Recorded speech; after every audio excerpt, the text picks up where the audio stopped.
have all of our ingredients in place, our mise en place, everything chopped, we can start cooking. So get yourself a large pot, something like this. We're gonna start with a little olive oil. We're gonna saute our mirepoix, 2 tablespoons of our oil, and turn on the heat.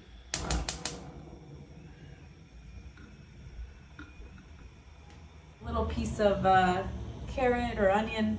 When it starts sizzling, we can add all of our veggies. All right, when you start hearing that little sizzle, you can add all of your veggies in here.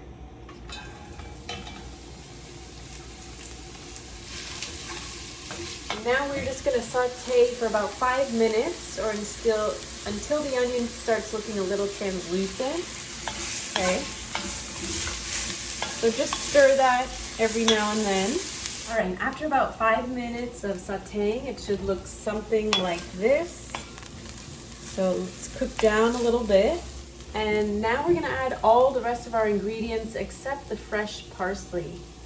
We're gonna add our zucchini and garlic in here.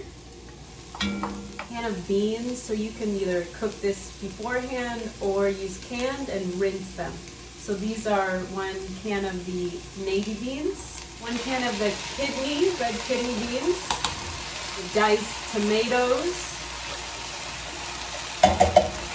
So for the tomatoes, don't drain the tomatoes. Use all the juice with the tomato. You can do 4 cups of your homemade veggie broth, or I like to use the organic for veggie broth.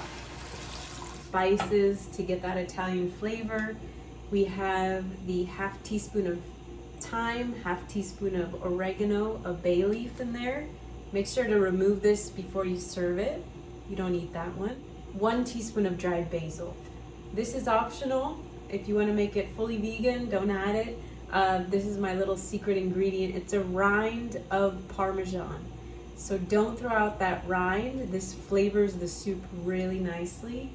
So gives a little saltiness and a little umami. Put our spices in there. 3/4 cup of macaroni or any other kind of pasta you like. A small pasta is probably best. But I like macaroni, so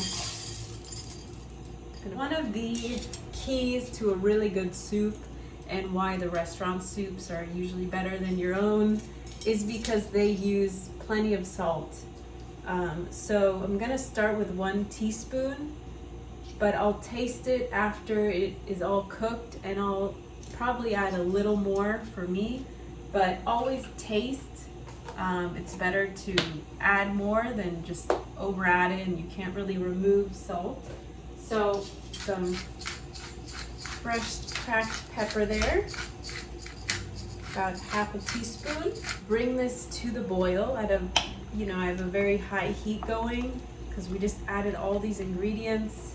You can see it's a full pot here. It's gonna feed a hungry family. So after you see these little bubbles going on here, you can lower it to a simmer.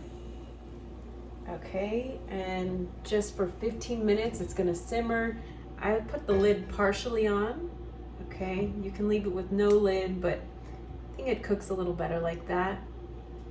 And we'll just wait 15 minutes till that's cooked, and then I'll show you how to serve it.